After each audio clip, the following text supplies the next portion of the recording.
Welcome to the online study course and experience exchange, promoting inclusive and sustainable tourism development. The United Nations Office for South-South Cooperation would like to welcome you, ladies and gentlemen, that participate in this event today. We have distinguished representatives of cities, civil society, academia from Mexico and China. We also have the World Heritage Institute of Training and Research for Asia and the Pacific region under the auspices of UNESCO. We have the Tongji University. We have, as mentioned, 4 cities from China: Hualien, Dunyang, Luoyang, and Anyang. We also have the participation of 12 representatives of cities of Mexico, such as Campeche, Durango, Guanajuato, Morelia, Oaxaca, Puebla, Querétaro, San Luis Potosí, San Miguel de Allende, Xochimilco, Zacatecas, y la Ciudad de México.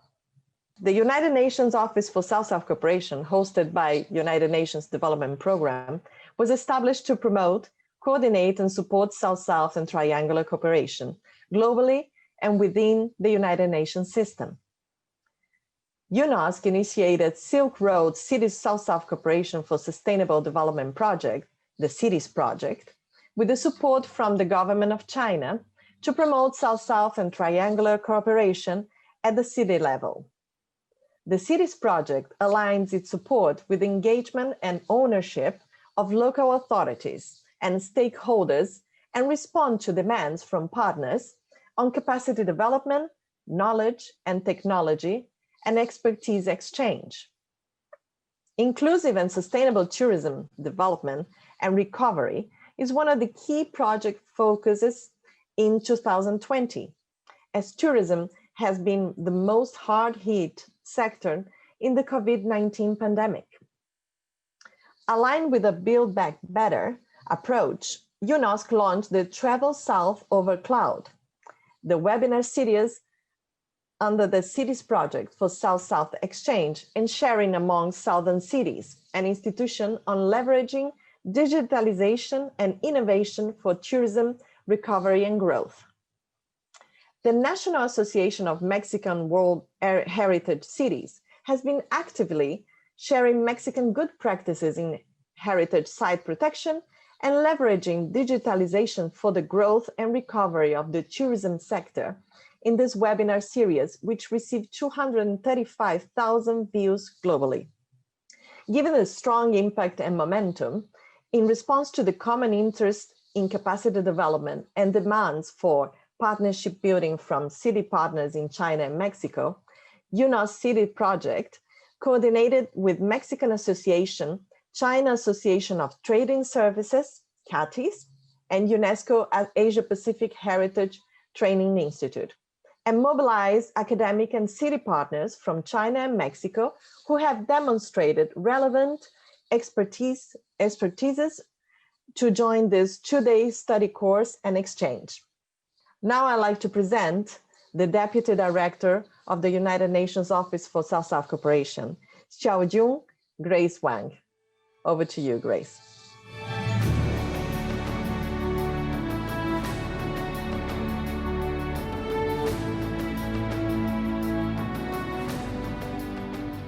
Distinguished guests, ladies and gentlemen, from the United Nations Office for South-South Cooperation, I'm very pleased to address you all today on this online exchange on promoting inclusive and sustainable tourism development. This is among the series of dialogue, Travel South over Cloud, organized by UNOSSC Cities Cooperation Project. I would like to thank the National Association of Mexican World Heritage Cities and the China Association of Trade in Services for their partnership and their substantive contribution to this series of webinars. Ladies and gentlemen, tourism contributes to all the 17 Sustainable Development Goals, yet it is also among the hardest hit sectors due to this pandemic. The World Tourism Organization, UNWTO, projected about 20 to 30% decline in international tourist arrivals in 2020, and this is becoming even more serious. This has negative impact on livelihoods, on economic growth, on jobs, on employment, and on overall equality issues in the developing world. Each time when we face such a disaster, we actually also face an opportunity to stand up even taller. Today, with the power of digital technology and digital platforms, we are confident that we can recover tourism to be more inclusive and sustainable beyond the pandemic. Of course, this would involve many measures, including digitalizing local cultural assets and promoting international visibility of local cultural identity. It also involves how to engage local communities and local content and leverage tourism to benefit all communities and people. How to support small and medium enterprises engaged in tourism. That is where many women, youth are finding their jobs and many families gain their livelihood from. This also involves possibilities of planning for tourism to be more sustainable and inclusive, to build a synergy between tourism and digital economy and creative economy. Knowledge on how to do all this is critical, but knowledge can only be powerful when it is shared. Knowledge can be powerful when it creates partnerships to co-create solutions, businesses, and to promote sustainable development with like-minded people. So today, in this kind of spirit of South-South cooperation, based on solidarities, mutual learning, sharing, and support, we have with us here 12 Mexican cities and 4 Chinese cities, and senior experts from UNESCO World Heritage Institute for Training and Research for the Asia and the Pacific region, and Tongji University from China. Please accept my thanks and salute to you for the spirit of sharing the power of knowledge. Mexico and China are both major tourist destinations in the world, both among the 10 countries with the largest numbers of World Heritage sites. Despite distances between the two countries, we know that China is the largest source of tourists for Mexico in Asia. More than 168,000 Chinese tourists visited Mexico in 2018. China is also among the 17 most visited countries among Mexican citizens. In 2017, there were over 82,000 Mexican visitors to China, a 12% increase just within 1 year. This demonstrates the possibilities and potential of increasing South-South cooperation in tourism between the two countries. So the knowledge we are sharing today will have an impact. It is not just about sharing, it will increase the interest between the two countries on its tourism resources. And the United Nations, we recognize that cities and local partners are important players for increasing South-South cooperation. We are also aware that people-centered approach and culture-driven tourism is a catalyst for sustainable development, and they primarily take place in the cities. That's why, with the support of Government of China, our office has established the Cities Project as a platform to connect partners, UN agencies, civil society organizations, private sector, media, think tank, to support cities work with each other we welcome partners to reach out to us and utilize this platform. I wish you all a successful discussion today and wish this discussion will take into a longer journey of creating partnerships among us. Thank you very much. Muchas gracias. Muy gentil, Mauriel Obón, por la presentación. Estoy muy contento y agradecido. Thank you very much for that kind introduction. It's a privilege to be with you today.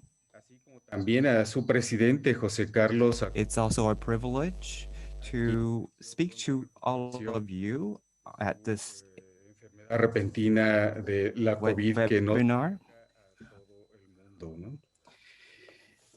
Our Vice President, Jose Luis, unfortunately has contracted COVID-19. So I'm here on behalf of him. I want to say that this webinar is very important for us to exchange ideas and talk about how to achieve sustainable development for tourism and culture. We also need to find solutions a la administración, a la gestión y mantenimiento de los sitios, ¿no? In order to better preserve, administer en el marcado, en our cultural heritages. It's also a pleasure to be working with the CATIS. I also like to thank the UNOSS.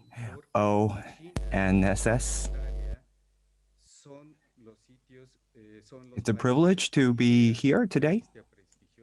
This is an opportunity con 55 sitios for China and Mexico and also Italy. These are all countries with the largest numbers of World Heritages on the list. I understand that there are 55 from China and 35 from Mexico, ranking number 5 on the list. China and Mexico are some of the top ranking countries in terms of cultural heritages. I'd also like to thank my colleagues in China for your support. Jorge Ortega me solicita unas palabras so that we can participate in this exchange together. Jorge Cordova asked me to talk about some of the cultural heritages in Mexico. José Carlos Acosta Ruiz es el alcalde. I'd like to talk about Xochimilco first. Con su agricultura, José Carlos is the mayor of the city. What is the situation in Xochimilco? Podemos evocar cómo era el paisaje de esta ciudad antes de la llegada de los... It is the base of the Mexica Axuchaco culture. The city has a beautiful landscape preserving the face of the conquerors from Spain. De aquella agricultura lacustre que se daba en las chinampas, estas especies de isletas. It also has a place called a new mountain. Comentaban que también eran flotantes. And in Chinamba, there are a lot of traditional agriculture. Entonces, sí es un riesgo enorme. Y que los and in the rivers, there is also a number of islands. En una ciudad de cerca but unfortunately, only 20% is preserved. And that means we need to further change the city's development and land administration approaches in order to support this 2.5 million people los usos de agrícola lacustres y no los usos urbanos, con estándares urbanos. De otra manera, seremos testigos de la desaparición inmediata de un sitio patrimonio mundial. Doing a lot of training and other events to achieve sustainable agriculture. El alcalde está haciendo grandes esfuerzos in order to better protect and promote the Mexico cultural heritages, which are cultural identities of the country. We also have a canal, but it has already dried up. In order to protect these canals, we need the support from local government and even for the government of Mexico. And we also need the help of international organizations and your coordination. For example, UNESCO. In Xochimilco, in terms of the protection of cultural heritage is a complex issue. And now, due to the impact of COVID-19, the situation has become even more tricky. And we are also faced more problems, for example, food safety. Food security. And in terms of the conservation of cultural heritage, we need to pay more attention and do more efforts. We also need to pay attention to the well-being of local communities.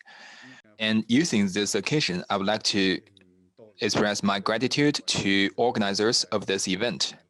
I also want to express my best wishes for the completion and success of this meeting. Thank you.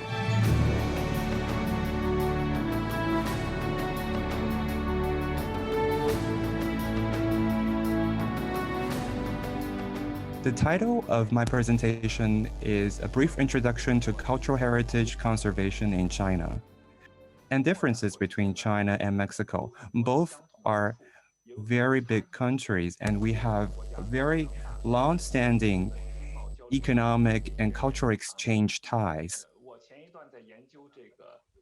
I realized that some of the Chinese cities started to use Mexican currency, silver coins, from hundreds of years ago. And that really is a testament of the long-standing ties between the two countries. So I'd like to just share with you our experience protecting cultural heritage sites in China. In the past, we focused on protection or preservation. For example, in Pingyao City, and we did a lot the preservation. But now we do more management plan instead of the master plan of protection. Now we focus more on the synergy and the connection between the heritage sites and the new stakeholders. Next.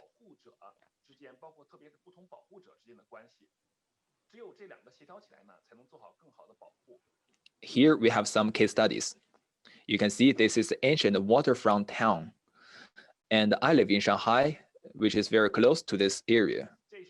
And I think Mexico also has many kind of these cities, nearby a river or a lake. Next. Next.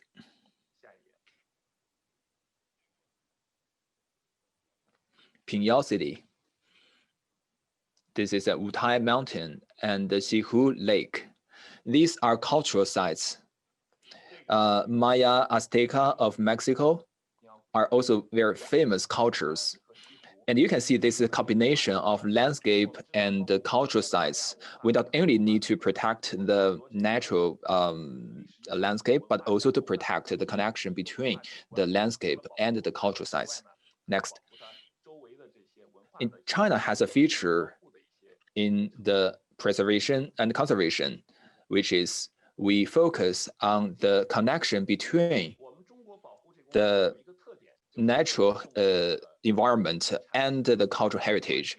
China has a word which is feng shui or geomantic omen, which is the study on the relationship between a building, architecture, and the environment, the natural environment. You can see at the center there is a city, and around the city there are mountains, rivers, or other geographic features, etc. This is very special culture of China, but I believe Mexico also has something similar. Next.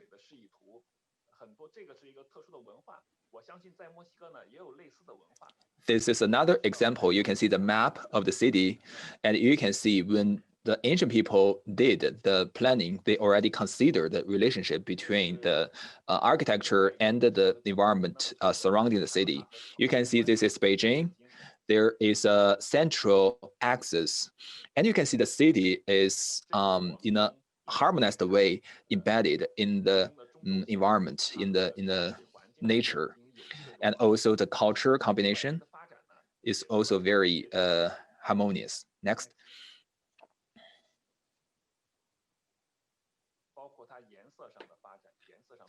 Here we have two key architectures.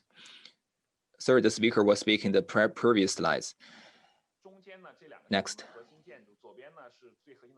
So now I'd like to introduce the methodology we are using to protect or preserve these ancient buildings.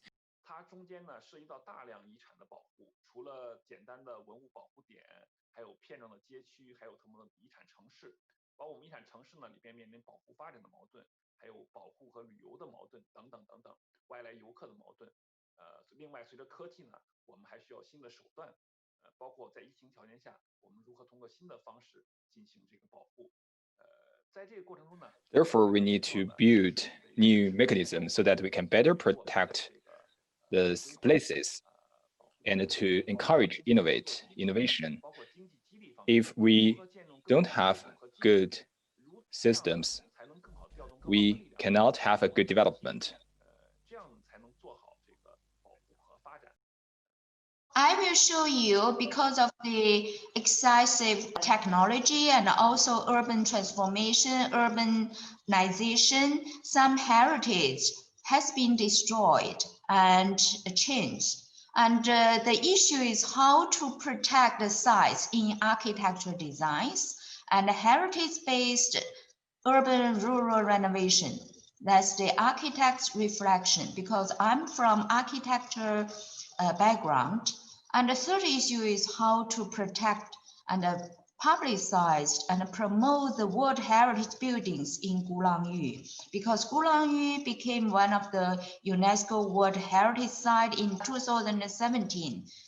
This site is located in Hakka site, that's in Canton. You know, Hakka, that's the very classical Chinese people who migrated from central China to Canton, Jiangxi, and Fujian. And they have the different settlements and layout and how to renovate their original place. So this is the architect reflection. So that you see, this is the central axis, and that's the layout of the central China's traditional architecture buildings. And all the buildings built around the clan hall or family temple. And this is the general pattern for the public space. In Chinese, that's Wei Wu. That's usually the traditional Hakka building. Hakka means the guest. All those people migrated to this new place. So they have their own tradition. And also how to give new life. Give the modern life to the Hakka building. So architects use such kind of LED to give the light, especially originally the people have their very hard work and no enjoyable nightlife. So the architect try to give such kind of practice and combine the physical with the intangible. For example, this is their folk dance. That's the local practice. That's very traditional. And then this is the LED's reflection to show, especially during the festival, to show the people's life and also to regenerate the heritage. You see, this is one of the photos. And this is the day life of the city. And after 2017, it became the World Heritage Site, and how to promote and how to use the landmark of historic buildings and the gardens and the villas and all these landmarks to attract the tourists to attract the people. So this is one of the case for promote heritage and also ask people enjoy their site and also publicize the sites to make the world experience the world architecture reframing tourism. So you see, this is the after UNESCO World Heritage Sites until now. So the locals committee also respect the site, gave the renovation and also adaptive reuse. For example, this is one of the villas originally. After renovation, now changed as the conference hall for some conference. You see, that's the road along the land. When you visit the site, visit Ireland, you can enjoy the sightseeing. And this is the garden, And the local villas, local peoples, they also adaptively reuse their villas for family inn to give the homestay of those travelers and also reframe the tourism. You see, they have their daily life like this, and they have their very great environment like this, and also they have their life story. You see, when you go into, it's really like the family, like the museums, like the focal, how to say, oral archives, oral history. So each village use their house, use their property to attract people. And you see, they have originally only one harbor, but with so many peoples visit the site, so they opened altogether 6 harbors. And the local committee try to control the flow of the people, because if too many tourists, then it will influence the local people's life. So they manage according to the time schedule, according to the flow of people. And you see, originally they have no public transportation, but now they use these electronic cars to send and receive people from 6 harbors to either to the conference hall or to the different villas. So you see, this is one of the strategies for local committee to have the conference to give the stories of the heritage. So that's the strategy.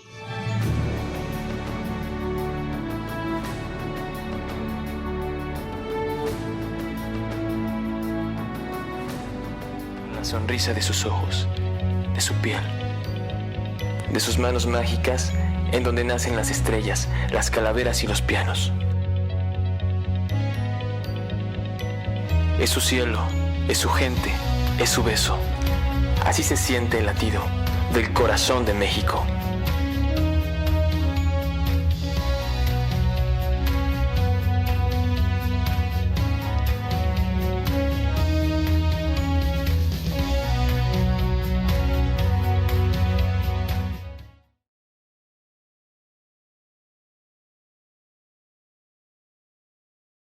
Oaxaca capital es historia, es magia, es color, es grandeza, es cultura, andador turístico.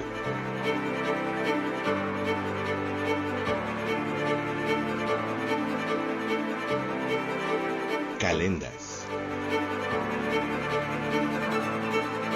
Folclore, centro histórico, templos, barrios emblemáticos.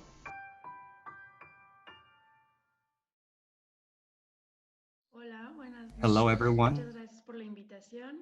It's an honor and privilege to be invited to this webinar. Good evening, good morning.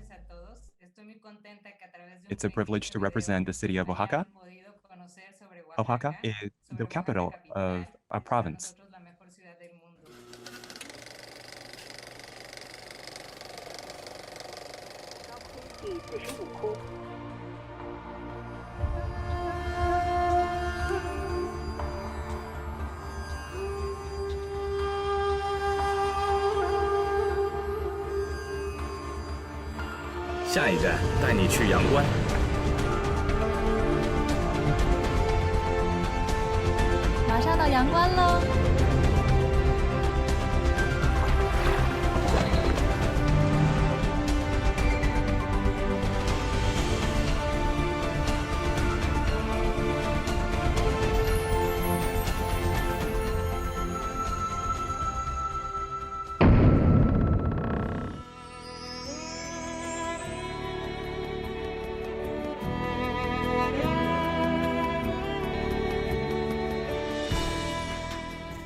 Dunhuang City has the clearest historical record and richest cultural heritage on the Silk Road. It has Mogao Grottoes, Yumen Gate, and Xuanquan Station, three cultural heritage sites.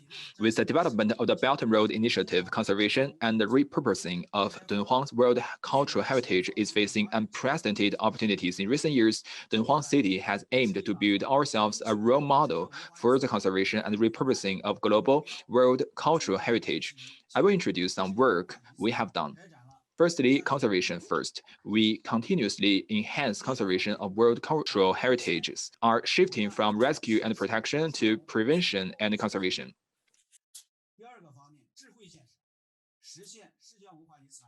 Second, digitalization. We want to record and present the beauty of these heritage forever. For that purpose, we have established the world's first Mogao Grottoes digital exhibition center that reproduces grotto art through panoramic roaming technology. We have completed digital collections of Huang grottos, made a panoramic roaming program of the caves, completed a three-dimensional reconstruction of colored sculptures, laser scanning of the cave's spatial structure, and digitalization of negative films. We have compiled digital protection and utilization plan of the World Heritage sites of Yumen Gate and Xuanquan. We have also established multiple databases and cloud platforms.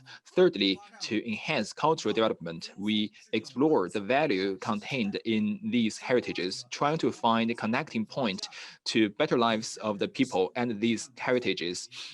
We believe the best way of conservation is to make it popular again and create cultural and creative products based on these heritages. We have developed and designed some very modern products, for example, skateboard with the traditional paintings, cosmetic products with traditional colors of this local culture.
It's a Querétaro posee great una pleasure for me to be here to talk about Querétaro, this beautiful Mexican city. poder hacer contacto. It is securely located. Realmente la ubicación de Querétaro es 3 hours del país. from about 70% of the cities in Mexico. So it's really lying in the heart of Mexico. And it's very easy to access any place in Mexico, and has a lot of beautiful historical heritage as well as cuisine. So we're talking about preservation of the cultural heritage in this city. Se regresen al tiempo y disfruten una experiencia única. And we are using these ways to preserve the city so that when people visit the city, they are going back into time and returning to a historical period. Donde se concentran muchos de los grandes tesoros coloniales. It is very close to many historical cities such as Guanajuato. And during the Spanish conquest time, there are a lot of, it is very heavily influenced by the historical and architectural style of that time. We are one of the oldest cities in Mexico, built in 1541. So we have preserved a lot of ideológica de la pre-colonial porque en esta ciudad, styles. Valladolid, nació el We are siervo de la also a pioneer of the independence movement in Mexico. Don Miguel Hidalgo y Costilla. El barón de Humboldt, en su visita al continente americano, visitó esta hermosa ciudad de Morelia y quedó fascinado, encantado. We are home to the father of the Mexican independence movement. In many Mexican literature works, you will also be able to see Morelia being mentioned. We are now part of the World Heritage List. We are also in the colonial period in the history of Mexico. We have very many cultural festivals. We also have a creative music festival. We have Bernal Miguel Chireres Festival and Guitar Festival and many others. We also have an international film festival. Lastly, I would also like to share with you that we have 14 districts in Morelia, and these are all agricultural and farmers' living quarters with unique historical characteristics.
Both China and Mexico are ancient cultures of the world, and Luoyang is known as where the earliest China comes from.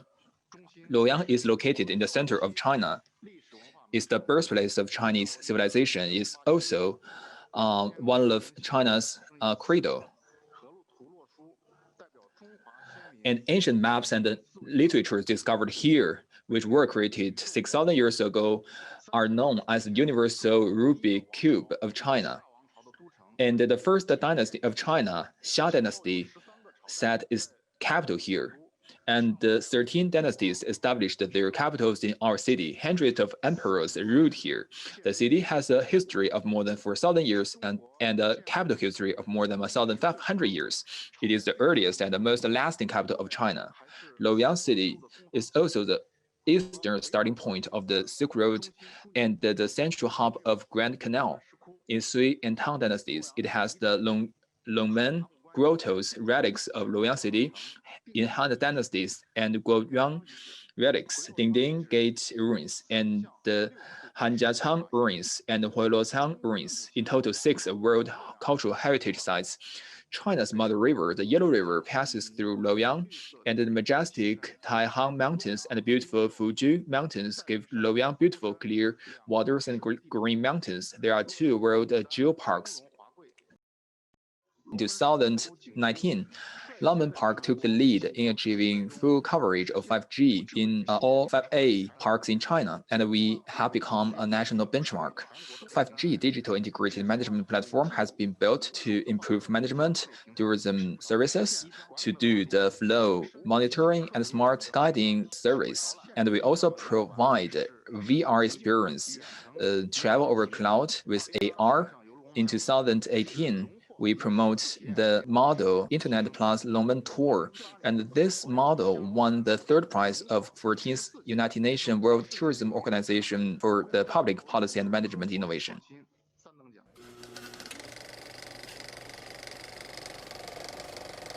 De historia. La ciudad de Durango ofrece un sinfín de experiencias llenas de cultura y tradiciones. Atrévete a conocer nuestra excelente gastronomía e increíbles paisajes naturales que te invitarán a regresar.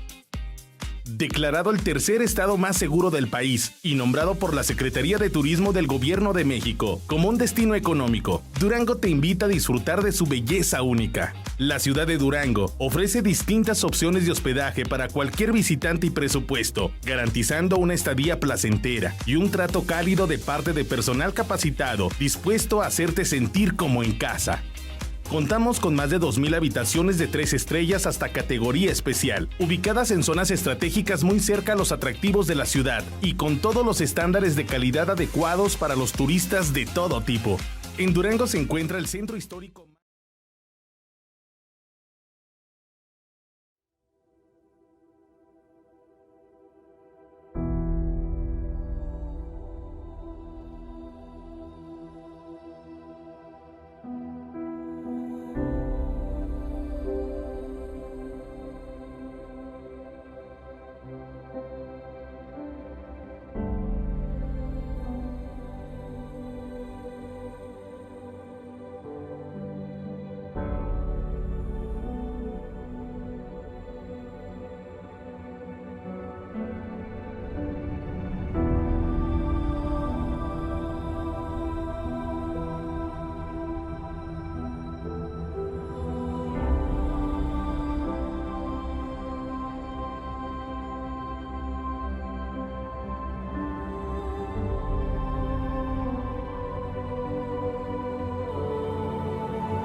We have many areas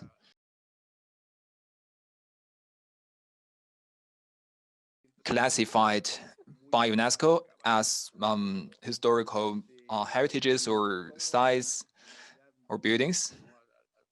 And our city also has many other beautiful buildings.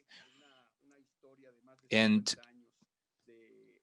transportation is very convenient in our city. It's perfect place for movie shooting. It's very special. Actually, many movies of Mexico were made here. Even some American movies, especially some west of United States some movies show the west of the United States were made here. So, welcome you to visit our city.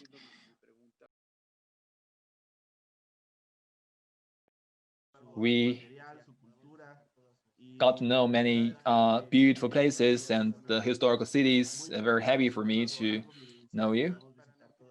Guanajuato is also one of the World Heritage cities.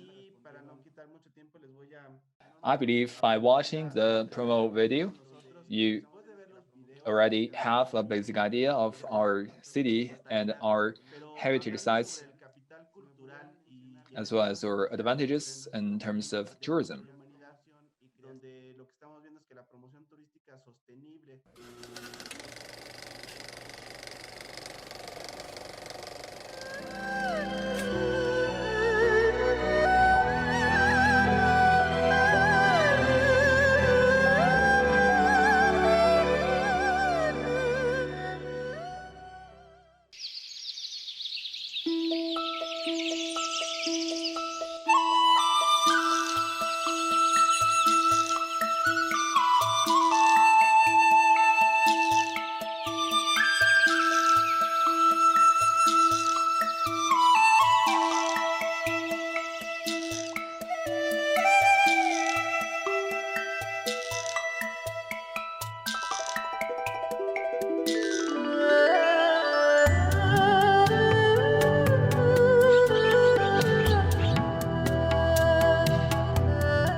Ladies and gentlemen, good day to you. It's a privilege and honor to be sharing with you how the Grand Canal culture of China is being protected and developed here in our city. Our city, Huai'an, is located in the north part of Jiangsu province of China. It is a culturally and historically significant city of China and a famous tourist attraction. Our history can be dated back to 7,000 years ago. Our city itself was created 2,200 years ago. The very first premier of the People's Republic of China, Mr. Zhou Enlai, was born here, and we also are home to many military strategists that are historically important to this country. We are located right next to the Grand Canal of China. So the Grand Canal has been running through the city for 2,000 years. And this is a great source of cultural heritage for our people. In 2014, the Grand Canal became listed as a World Cultural Heritage. We have in our city 5 cultural heritage spots related to the Grand Canal. This is one of them, the Qingkou Haub, this U-shaped river canal. This is called Shuangjing Divide, and this is another dam called Qingjiang that was built 600 years ago. This is the Hongze Lake Dam. This is a former site of a previous governor. In recent years, in our cities, we've been actively protecting and also utilizing and developing our cultural heritage sites. And we've made the following achievements. Number one, we've built a number of museums and galleries in order to better interpret our Grand Canal culture. We are continuing to create a better ecosystem by protecting the local environment. We are doing is to use well the resources.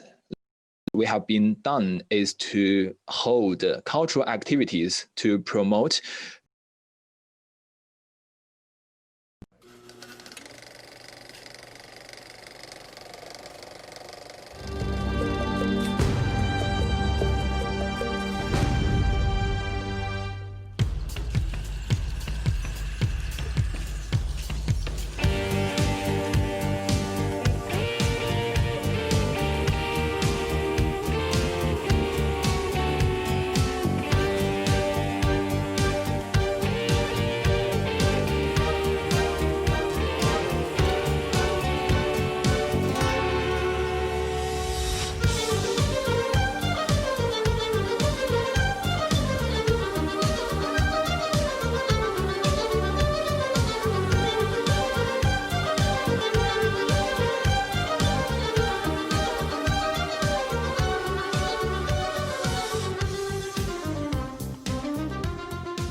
Zacatecas enamora por ser una ciudad de puertas abiertas, leal y noble con todos sus visitantes. Una ciudad rica en más de un sentido y en la que todos son bienvenidos a disfrutar de su belleza arquitectónica, de su diversidad cultural, de nuestras fiestas y tradiciones, así como de nuestra deliciosa gastronomía. Sin embargo, hoy, el mundo nos pide esperar, cuidarnos y reflexionar sobre los valores que distinguen al pueblo mexicano. Estamos convencidos que este periodo pasará pronto y que antes de lo que imaginamos, estaremos juntos disfrutando del patrimonio cultural zacatecano, la familia y el orgullo de haber hecho lo correcto. Para nosotros, lo más importante eres tú. Quédate en casa. Zacatecas te estará esperando.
demasiados beneficios porque los alcances que tenemos son ilimitados. En este momento estamos pudiendo compartir con lo que son todas las ciudades aquí en México, pero también con China. Entonces eso nos da verdaderos y grandes alcances, no solamente para promocionar,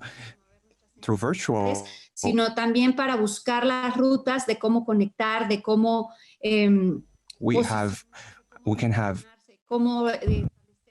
unlimited number of virtual visitors and better position ourselves.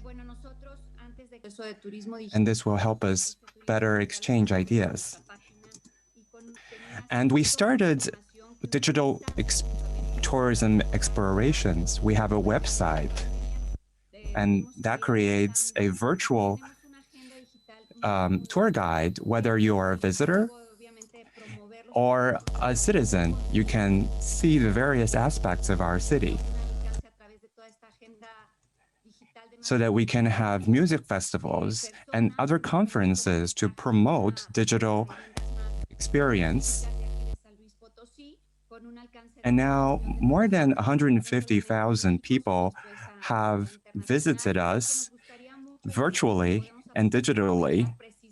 We have also held conferences to attract global visitors. We would like to better use digital tools to increase our attractiveness. We are now also exploring mountaineering routes. We have an e-gaming initiative that allows people to virtually tour our mountains, whether on iPhone or Android devices, so that we can increase the cultural identity of the city. Citizens of the city are happy to see this new development. Our mayor, who has been very supportive of our work, we were announced as a UNESCO World Heritage back in 1993.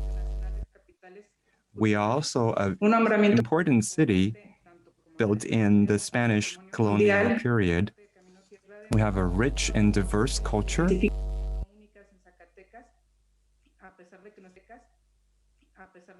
Being included in the UNESCO World Heritage List is of great significance to us. We're a unique city. We have beautiful landscape, but we also have many advantages in terms of culture and history. Our architecture is unique. This is something that you would first notice when you arrive in our city. We have many cultural heritage sites. During the COVID-19 period, we are paying a lot of attention to health and sanitation, and we're doing so according to international standards in all hotels and restaurants. We are conducting and performing internationally recognized sanitation and health standards. Hello, everybody. Thank you for this opportunity.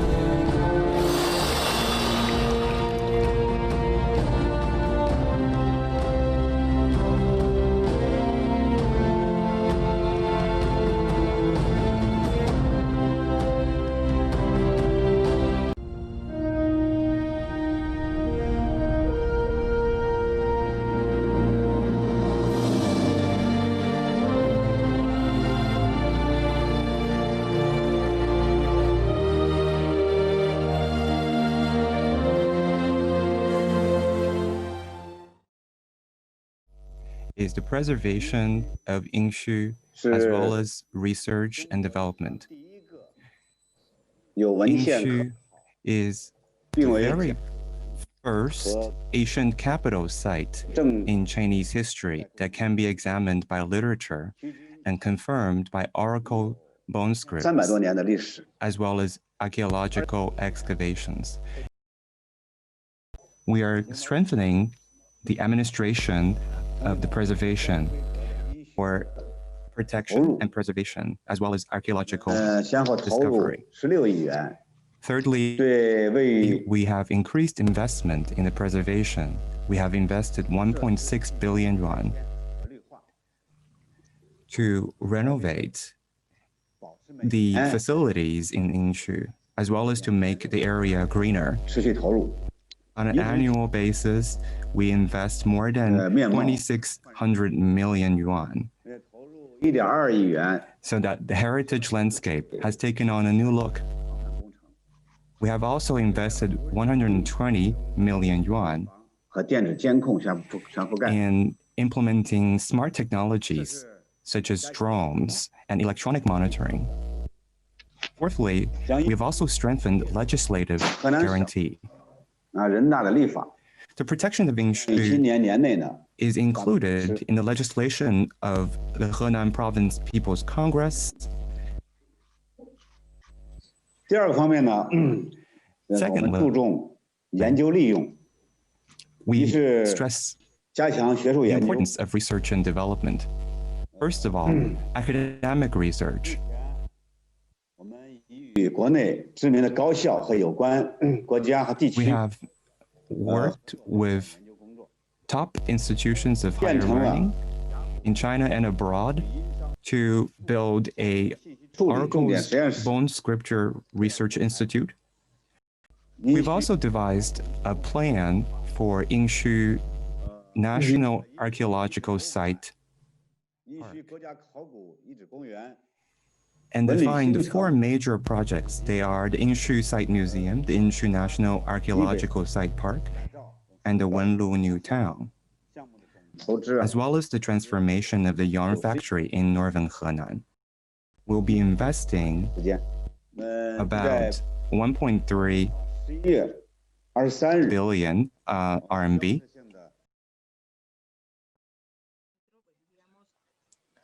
When we renovate the surrounding facilities, we spend a lot of years and resources.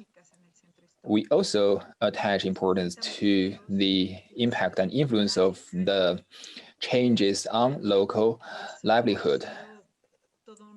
We have done master plan and the improvement of the pedestrian streets and the facilities, etc. Every year, San Carlos Square receives millions of visitors, and there are many peddlers and merchants doing business around the square. You know, this is not only historical building, but also a commercial center of Mexico City. Therefore, we need to cooperate with other departments of the government, like the Archaeology Institute of Mexico. And we carried out renovation, improvement of this site. We also developed the strategies to, in this regard, because we are a government or agency, we offer opinions for decision makers, and we also listen to the opinions, feedback, suggestion from our experts.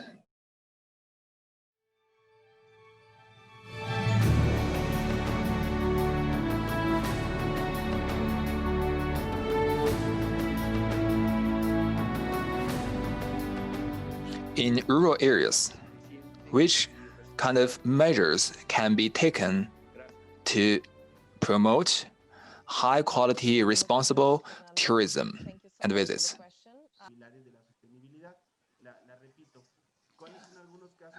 Do you have any success cases in terms of promotion and repurposing and making creation in the tourist products related to World Heritage, as well as to care for the sustainability? So my question is, based on your experience during the COVID-19 pandemic, how big will digital tourism grow, and what kind of experience, what kind of impact will it have on tourism?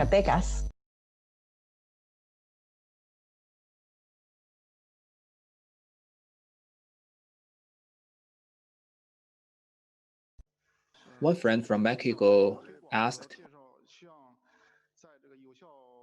the question about how to promote and promote the tourist products which are sustainable and related to World Heritages. I'd like to share with you some case studies from our city.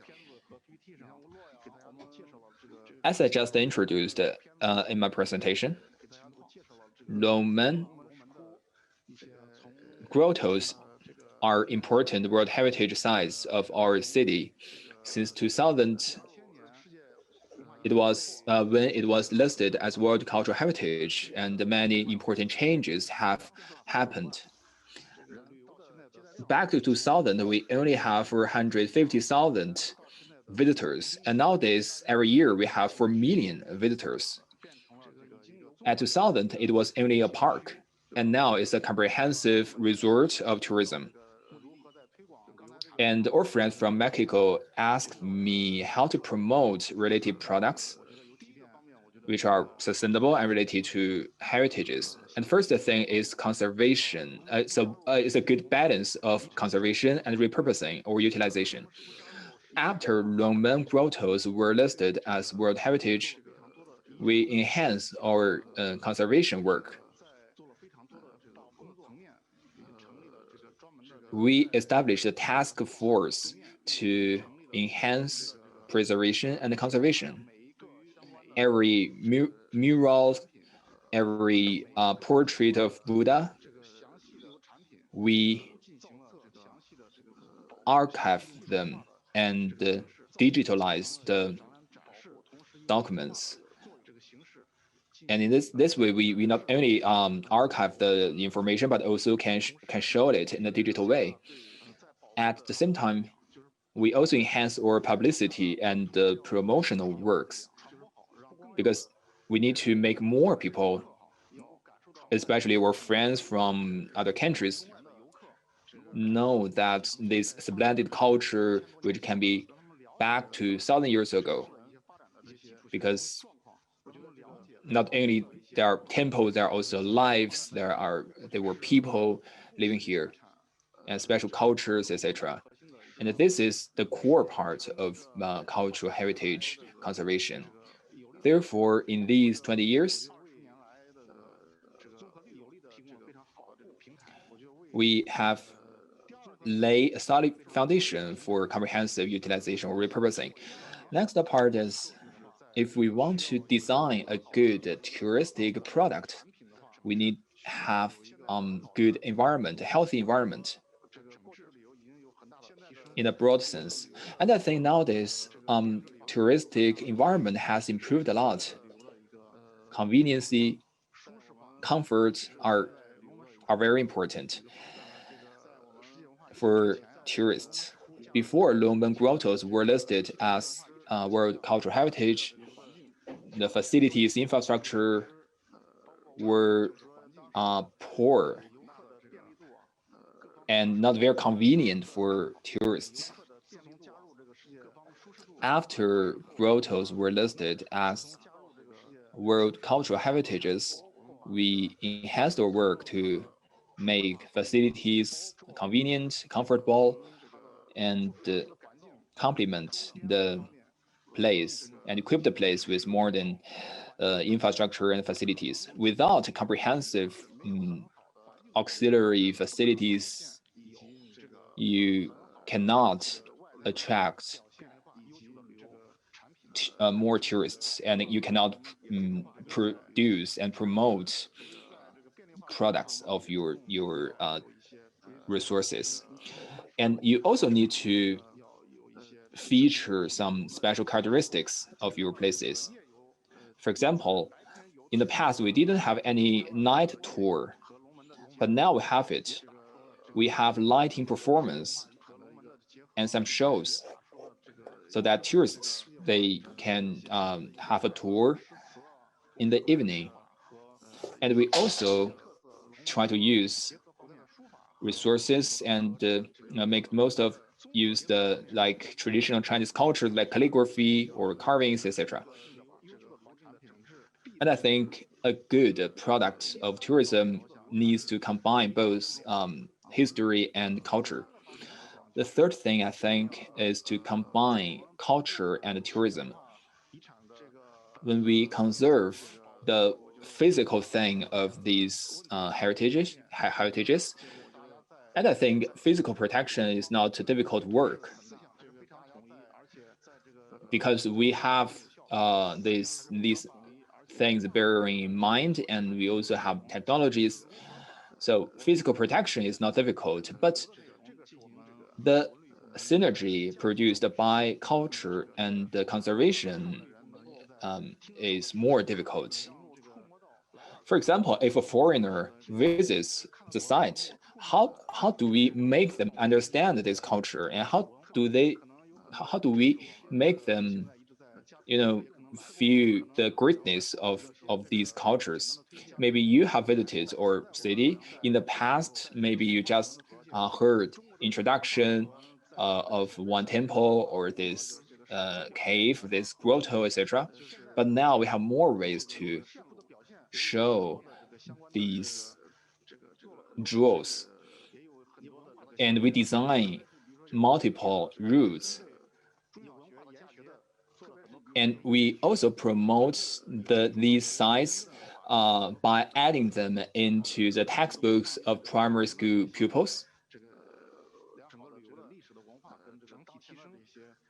And by educating students, we can teach them some traditional cultures and raise their awareness. Culture is very broad concept, including cuisines or the lives of ancient people, etc. Another thing is also, which is also very important, is to do fantastic work of marketing and publicity. We need to create our own brands. In these years, we not only use traditional media, but also enhance the use of new media. For example, some social media. We set up our public account in social media, and we push information of tourism. We also use influencer marketing to do the live streaming or short videos to promote the beauty of our historical sites.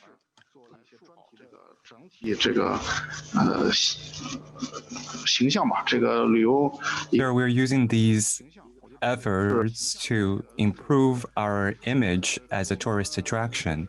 I think these are very important. In the past couple of years, we've also created visitor profiles so that we understand that the majority of our visitors are actually under 40 years of age. Therefore, we need to be able to tailor our products as well as our approach to this younger audience so that the approach is more relevant to them. And that's how we'll be able to attract more visitors to our destination and understand our culture, and also provide better services to them. So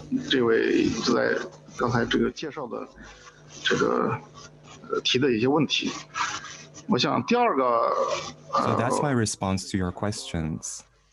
To your first question.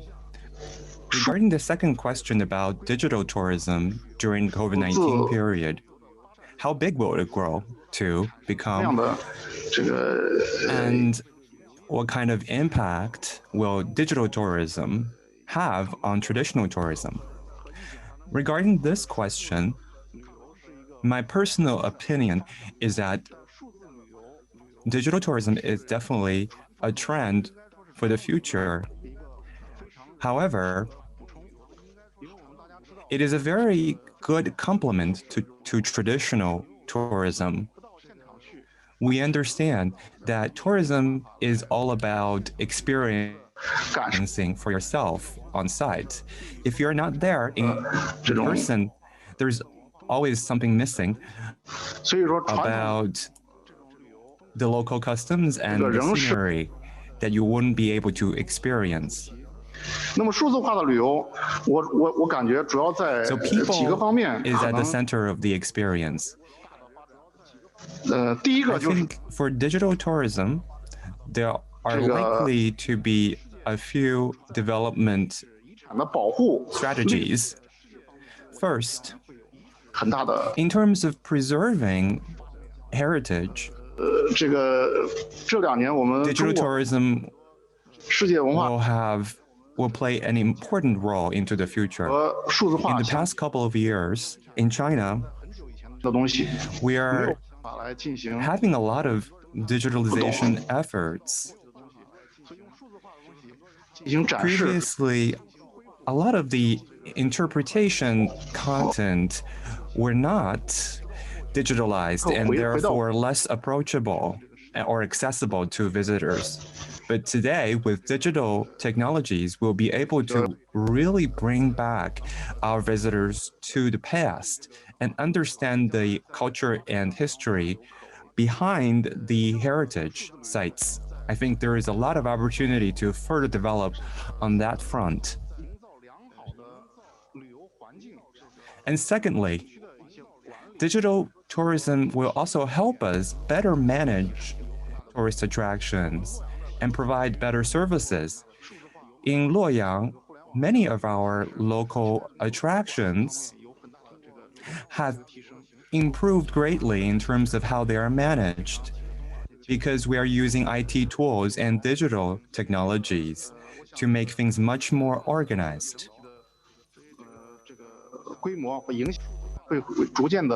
I think digital tourism will become more influential in the future. All of our infrastructure will become digitized. And that will help inject new vitality into our heritage sites. China's Ministry of Culture and Tourism recently released a new policy regarding digital tourism. And I believe in China that will really help us enhance the development of digital tourism. It's famous for your ancient cultures and civilizations.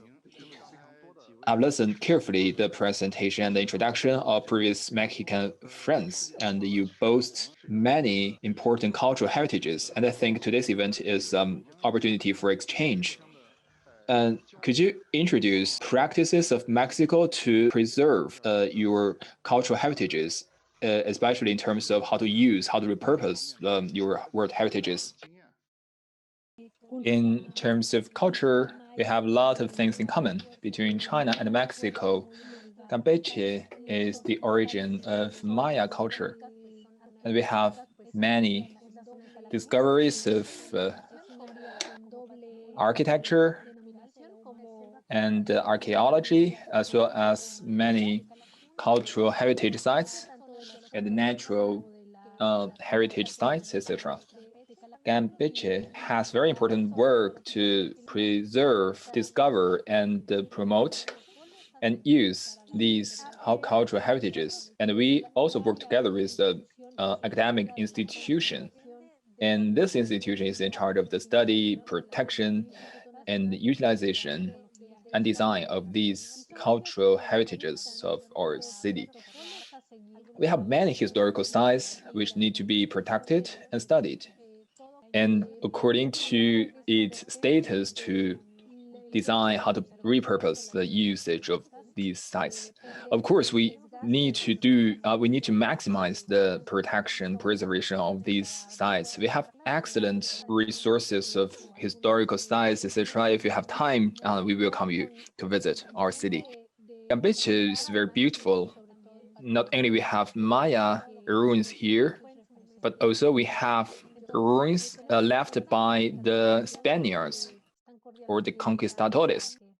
Puedan venir a Campeche y conocerlas. La ciudad amurallada de Campeche, que es nuestro patrimonio cultural, es una zona hermosa también, ya no de la cultura maya, pero sí con unos vestigios también, todo lo que... Need to enhance our conservation work because we are faced with big challenges, huge number of visitors visiting our country and our city, and our historical sites have large coverage. Therefore, big number of visitors and large areas of protection, huge challenge for us. And we work together with all stakeholders, including local communities, citizens. We also invite people to visit our center, listen to their voices, listen to their suggestions, how to balance and how to harmonize the protection of historical sites and the convenience of their life. We also have some charity work. We allocate money, fund to local communities for their own use, because they know better the priority of their local work. These projects have been very successful.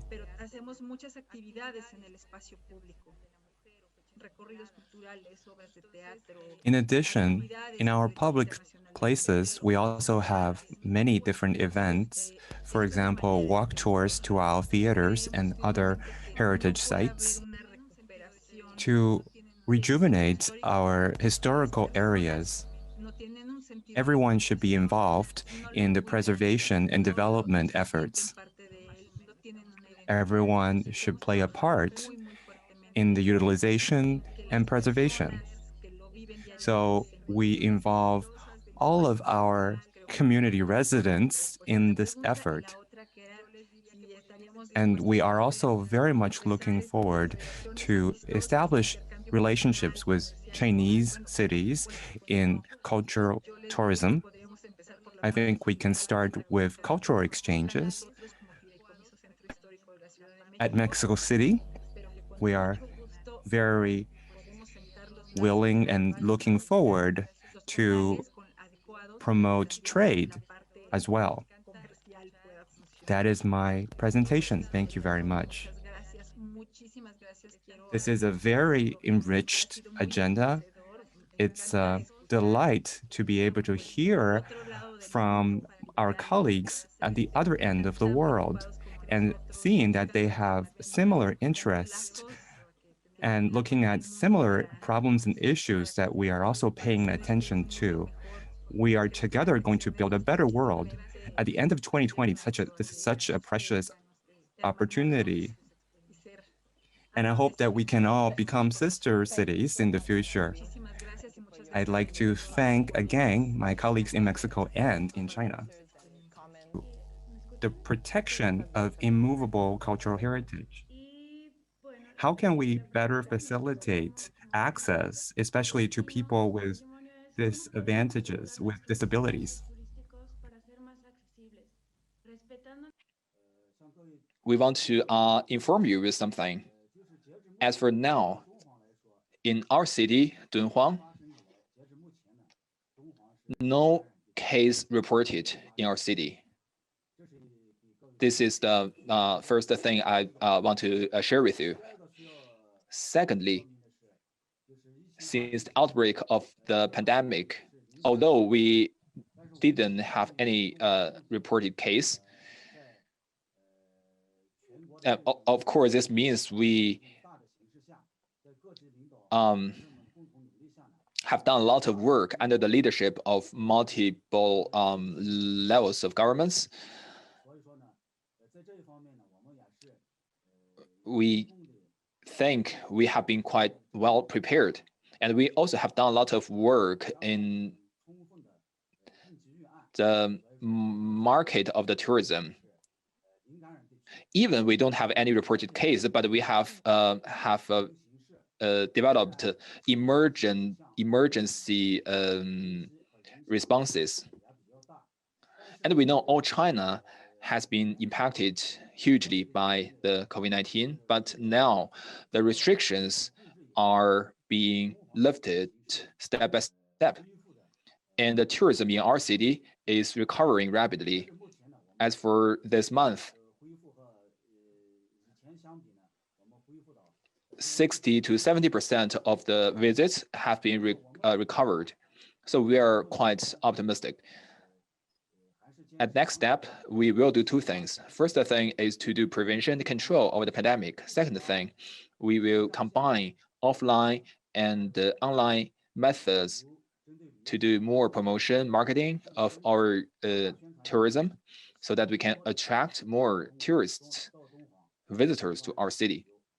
And my questions are, how should our city's infrastructure change to cope with the COVID-19 pandemic? What infrastructure changes needs to happen? For our city, Huai'an, and I think our local environment is pretty safe. I just yesterday had a meeting with our colleague in the Office of Hygiene and Health. For 290 days, no new case reported in our city, and over 200 days, no imported cases. Therefore, our local environment is quite safe. As said Professor Li Xin, we are developing local tourism. We attract tourists from neighboring cities, townships, because we have same environment. We can form travel bubble. Secondly, and we think this time is very important because if you cannot welcome more tourists, you can improve local environment. And to improve the local governance of local environment, we want to improve the quality of air, water, and the safety of food. We want to make all of this stuff cleaner. Thirdly, we have kept improving the connectivity among cities. High-speed rail station is already built in our city.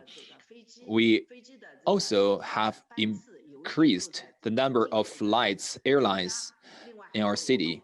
We also have water transportation and tourist routes, etc., which are very popular in the region. Firstly, we hold a lot of activities on the open air. For example, some performance, some promotional events of the local heritage sites and tourist attractions. Revenue and visits of this year is quite similar than the previous year. By October, the visits to our city is 76% of last year, and the revenue is 72% of last year.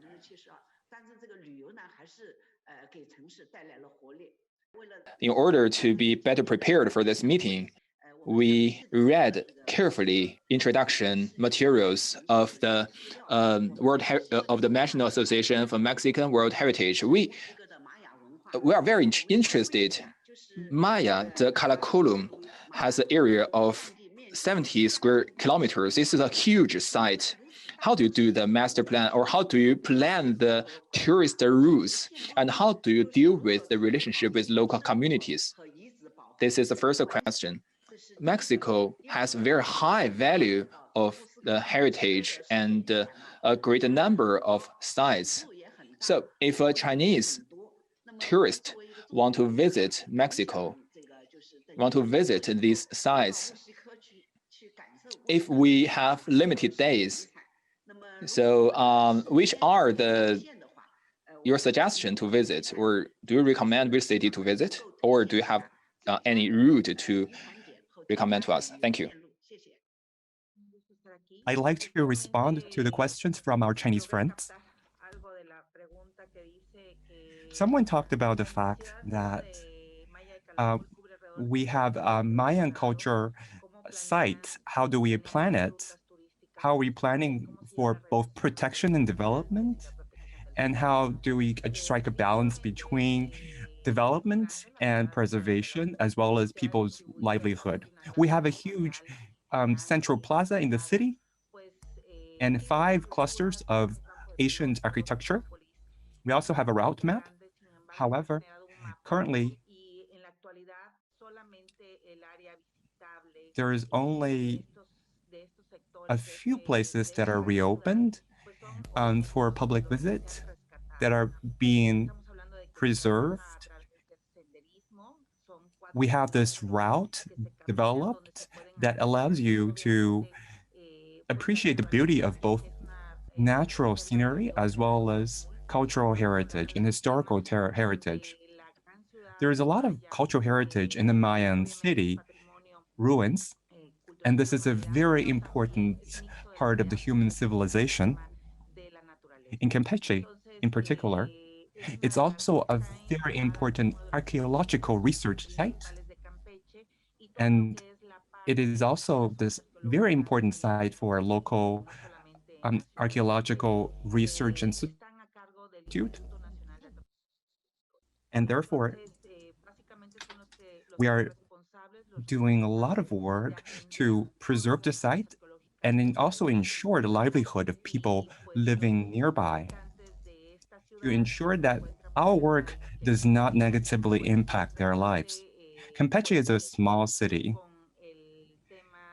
We hope that through cultural exchanges, we could also revive the local economy and also preserve the local lifestyle. And I think this is something that can be achieved, the coexistence of harmonious lifestyles and cultural heritage protection.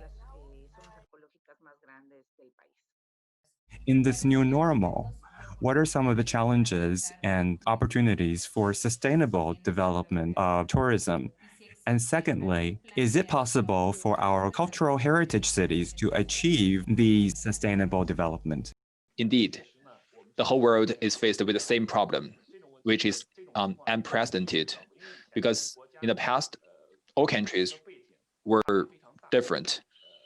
But now, no matter how developed you are faced the same problem, which is COVID-19.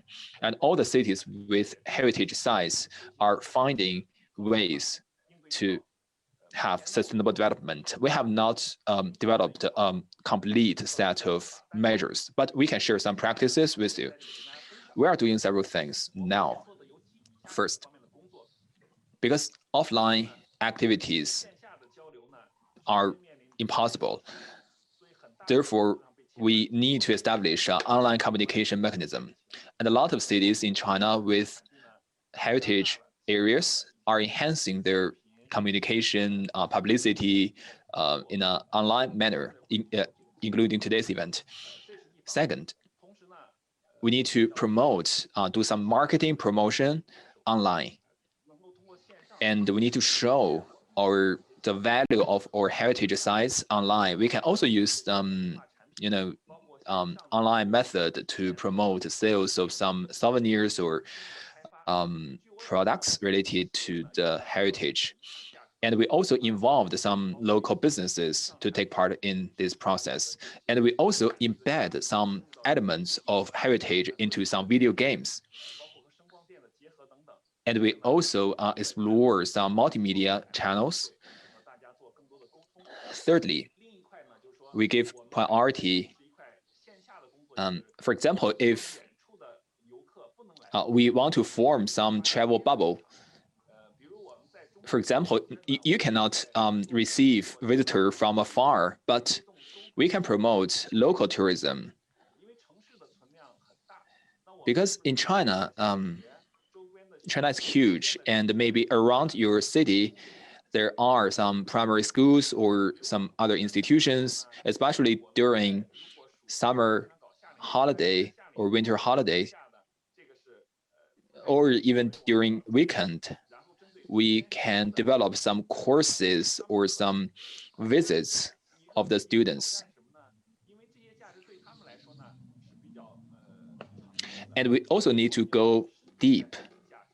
For example, maybe students are already familiar with the site, with the heritage, but we can invite some scholars or some professors. They can introduce some knowledge related to this site or this heritage. In this way, local people, pupil and students will be more interested in something behind something they see every day. We can also do some online marketing and selling of some products. But of course, we need to do the basic prevention and control of pandemic. We are doing these things. Thank you. In rural areas, which kind of measures can be taken to promote high quality, responsible tourism and visits? In China, rural tourism is becoming increasingly popular among urban residents. Developing rural tourism has become a priority and a great solution for us to alleviate poverty in rural China. At Anyang, we have also had several initiatives. First of all, we have devised an overarching plan at the city government and municipal committee level.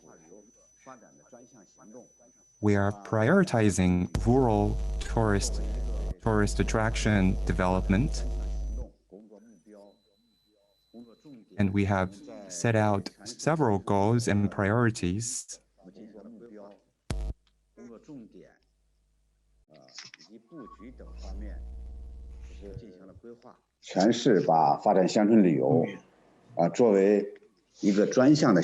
So our entire city is now focusing on rural tourism and investing significantly in it.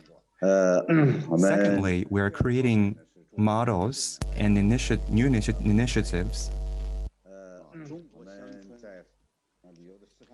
At city level, we have 2 villages which are role models for cultural tourism. And another 2 villages are also role model for tourism at city level, provincial level.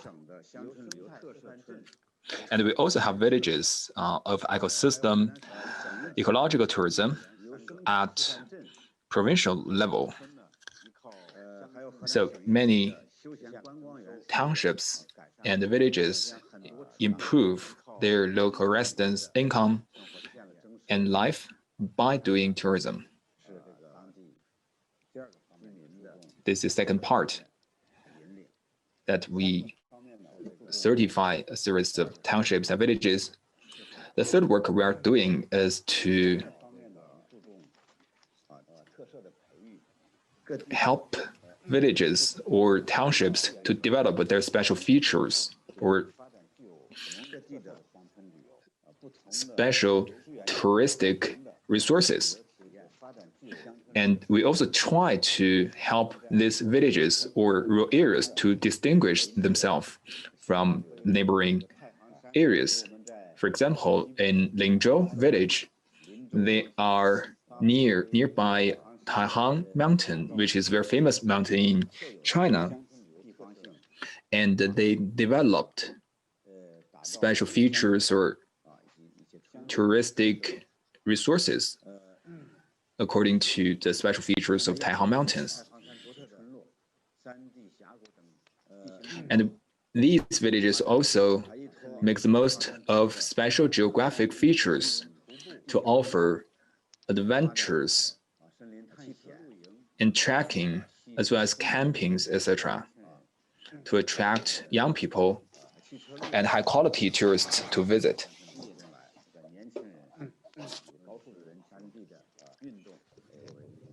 So we can develop some special sports in mountain areas to attract young people from cities. The first work we are doing is to improve the quality of our service.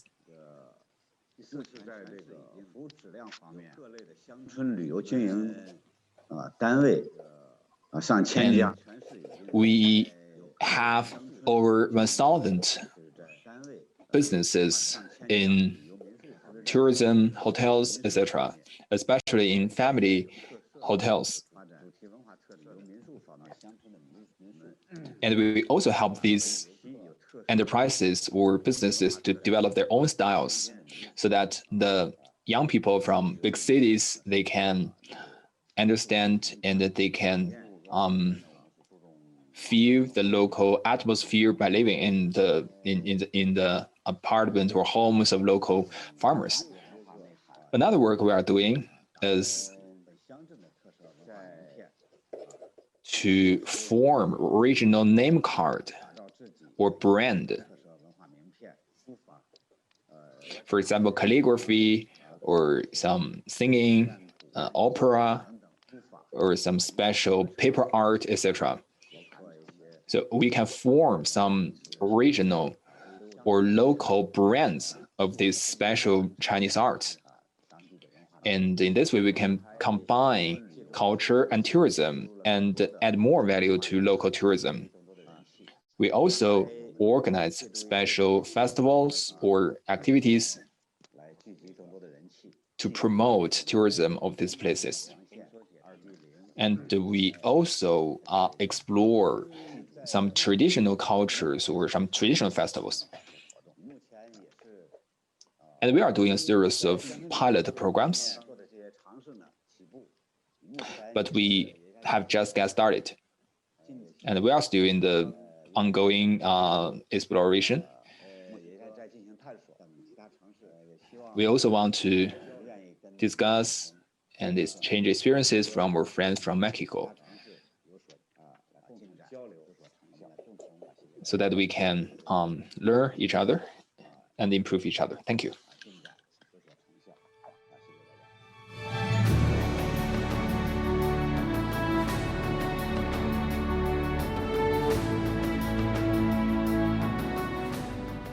Thank you, the United Nations Office for South-South Cooperation.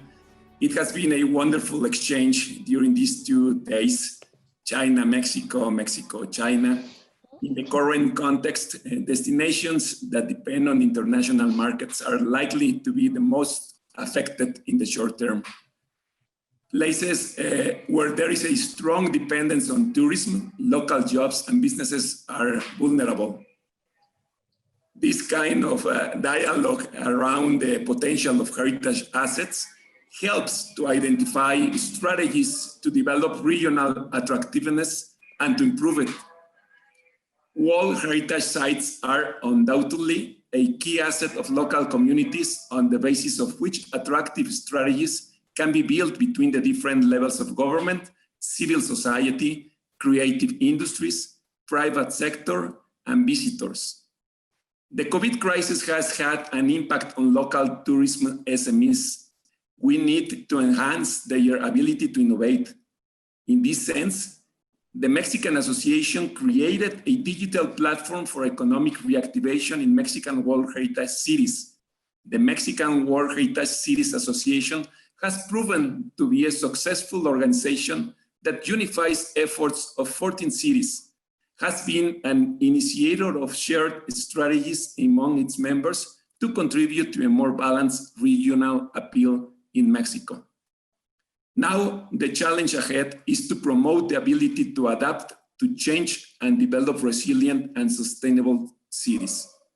This kind of forum helps us to find the proper approach to positive local development practices, such as improving the image of the destinations, maximizing the potential of tourism as a big vehicle for regional economic development in an inclusive way, enhancing digitalization as well.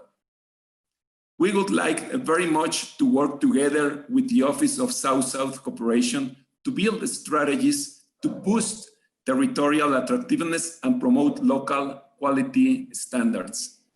It has been a pleasure to have exchanged ideas and to share with all of you in China this series, Richness of Mexico, Heritage of the World. Thank you very much for these 2 wonderful days. And finally, I would like to ask if it's possible to have a group picture of all the participants. It would be nice to have that picture.